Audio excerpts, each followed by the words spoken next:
اعوذ باللہ من الشیطان الرجیم بسم اللہ الرحمن الرحیم ان عدۃ الشہور عند اللہ 12 شہرا فی کتاب اللہ. دیکھو میرے بھائیو، بہت زیادہ امکان ہے آج چاند ہو جانے کے. اگر چاند نظر آ گیا کسی جگہ تو ہم نئے سال میں داخل ہو گئے الحمدللہ. اللہ پاک پورا سال بلکہ پوری زندگی ہمیں دین اور ایمان کے اوپر عافیت کے ساتھ، تندرستی کے ساتھ قائم و دائم رکھیں. آمین. میرے بھائیوں، ایک ہے انگریزی سال، ایک ہے اسلامی سال. ہمارا اسلامی سال جب ختم ہوتا ہے ذی الحجہ پر، ایک قربانی کی یاد چھوڑ کر ختم ہوتا ہے. جیسا کہ ہم نے اس مہینے سنا کہ ابراہیم علیہ السلام نے اپنے بیٹے کی گردن کے اوپر چھری چلا کر قربانی پیش کی، لیکن اللہ کی طرف سے وہ مینڈا آ گیا. یہ قربانی کا مہینہ ختم ہوا. اب جو مہینہ آ رہا ہے محرم الحرام، حرمت والا، عزت والا مہینہ، یہ بہت بڑی قربانی کی یاد لے کر آ رہا ہے. دیکھیں، ہر سال کہا جاتا ہے کہ ہم 10 دن امام حسین کو یاد کرتے ہیں، پھر پورا سال بھول جاتے ہیں کہ کون نواسے رسول اور کیا کربلا اور کس کی شہادت، سب بھول جاتے ہیں ہم لوگ. بہت بڑی قربانی، اور یہ قربانی صرف 10 دن کی نہیں ہے میرے بھائی، یہ قربانی پوری زندگی کی ہے. تو نیا سال شروع ہوتا ہے تو ایک بہت بڑی قربانی لا کر، یاد دلا کر مسلمانوں کو بیدار کر رہا ہے. اچھا، اب دوسری بات کہ دیکھو، انگریزی سال شروع ہوتا ہے عیسیٰ علیہ نبی کے نام علیہ الصلوۃ والتسلیم کی پیدائش سے، اور ہمارا جو اسلامی سال ہے وہ اللہ کے رسول کے زمانے سے شروع نہیں ہوا تھا. عمر ابن خطاب رضی اللہ تعالی عنہ کا دور خلافت تھا، اور اسلامی سلطنت بڑھتی گئی. 22 لاکھ مربع میل یہ پھیل گئی حکومت. جگہ جگہ کے اوپر تو خط آیا کہ امیر المومنین، یہ آپ نے کب خط لکھا، کون سے مہینے میں لکھا، کب ہمارے پاس پہنچا، کون سے وقت میں، یہ ساری چیزیں پیش آئی. تو عمر ابن خطاب رضی اللہ تعالیٰ عنہ نے صحابہ کرام کو جمع کیا کہ بھائی ابھی تک ہم دوسرے سالوں سے چل رہے، ہم اپنا سال شروع کریں.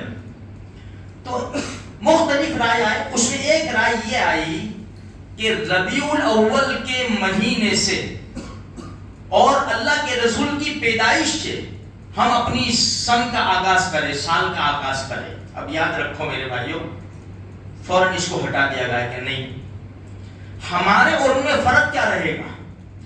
وہ عیسیٰ علیہ السلام کی پیدائش مناتے ہیں اور ہم بھی اپنے نبی کی پیدائش منائیں. یہ مقصد نہیں ہے. پیدائش منانا، برتھ ڈے منانا یہ مقصد نہیں ہے.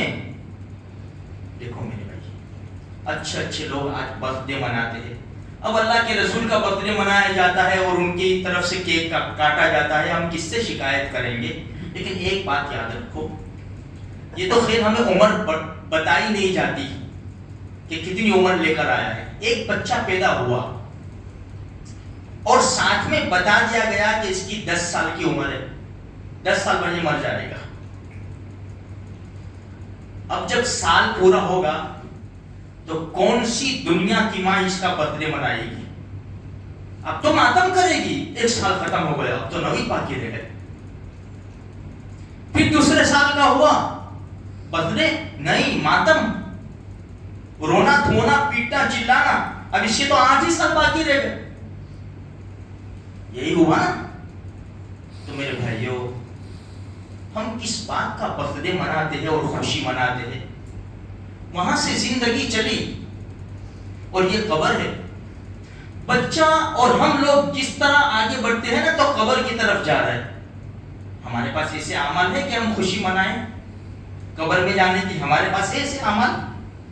تو پھر یہ برتھ ڈے کیک کاٹ کر، موم بتیاں جلا کر، اس کو بجھا کر کس چیز کا برتھ ڈے مناتے ہیں اور خوشی مناتے ہیں؟ چلو خیر، یہ بات ہمیں اپنے ذہن میں لے لینی چاہیے، یہ اسلامی طریقہ نہیں ہے، یہ دشمن اور غیروں کا طریقہ ہے۔ عمر ابن خطاب رضی اللہ تعالیٰ عنہ کے سامنے رائے پیش کی گئی، ایک رائے یہ آئی کہ اللہ کے رسول صلی اللہ علیہ وسلم نے مکہ چھوڑا دین کی بنیاد پر، ہجرت فرمائی، مدینہ منورہ تشریف لائے، تو ہمارا اسلامی سال ہجرت سے شروع ہو، اس کے اوپر فیصلہ کر لیا گیا میرے بھائیوں۔ اور یہ سال کے 12 مہینے تو اللہ نے کب سے بنا دیے تھے، یوم خلق السماوات والارض، جس دن آسمان اور زمین کو بنایا نا، تو ایک سال کے 12 مہینے اسی وقت بنا دیے تھے۔ قرآن کے 10 بارے میں اس کا تذکرہ ہے۔ اچھا، لیکن یہ محرم الحرام سے مہینہ کیسے شروع ہوتا ہے، اس کی 2 وجہ ہے، دوسری بھی وجہ ہے۔ ایک وجہ یہ ہے کہ پہلے سے ہی یہ جو 12 مہینے تھے نا، تو اس کا پہلا مہینہ محرم الحرام تھا، تو پہلے سے جب چلا آ رہا ہے تو اس کو یہی رکھا۔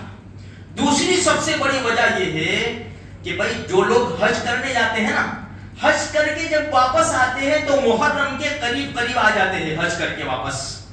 اب ان سے کہا جاتا ہے کہ دیکھو حج کرنے والا گناہوں سے پاک اور صاف ہو جاتا ہے، اب تم نئی زندگی میں قدم رکھ رہے ہو، وہاں تک محرم الحرام کا مہینہ شروع ہو جاتا ہے۔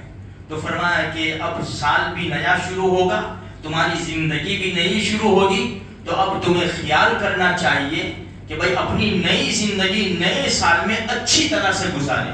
تو میرے بھائیوں، یہ ہم انگریز لوگ نہیں ہیں، ہم دشمن نہیں ہیں، ہم غیر نہیں ہیں کہ ہم اس کی خوشیاں منائیں۔ خیر، اب لوگ مبارکباد بھی دیتے، یہ بھی کوئی اسلام میں طریقہ نہیں ہے۔ بھائی نئے سال کی مبارک، نئے سال کی مبارک، اگر اس کو دین سمجھا جائے تو پھر جائز نہیں ہے۔ ہاں ایسے اگر کسی نے کچھ کیا بھائی نئے سال کی مبارک، تو چلو ٹھیک ہے، ورنہ یہ سب جو باتیں ہیں وہ ابھی کے زمانے سے شروع ہوئی ہے، ابھی کے زمانے سے، پہلے کوئی اس کا تصور ہی نہیں تھا۔ اب ابھی تو کیا ہے، سب انگریزی دور آ چکا ہے اور لوگوں کے ذہن میں سب یہ انگریزوں کے طریقے اور یہ انٹرنیٹ اور یہ سب گھس گیا ہے نا، اس کی وجہ سے ہم وہ کلچر داخل ہو گئے ہیں، اس وجہ سے ہماری زبان سے یہ نکلتی ہے۔ بس کہنے کا مقصد یہ ہے کہ میرے بھائیوں، ہم ابھی یا تو آئندہ کل نئے سال میں داخل ہو جائیں گے۔ اللہ تبارک و تعالیٰ سے خوب دعا کریں، اللہ ہماری جان، مال، ایمان، عزت، آبرو میں، عمر میں، اولاد میں، اہل میں، مال میں خوب برکت عطا فرماوے، مسجد اقصیٰ کو آزاد اور آباد فرماوے، اور فلسطین مظلوموں کی اللہ تبارک و تعالیٰ غیبی نظام چلا کر ایسی مدد فرماوے کہ یہ دشمن اور صہیونی اور یہودی وہاں سے نکل بھاگے اور ان کا نام و نشان نہ رہے، اور مسلمان آباد اور آزاد ہو کر زندگی گزارے۔ اللہ اس کے فیصلے فرماوے۔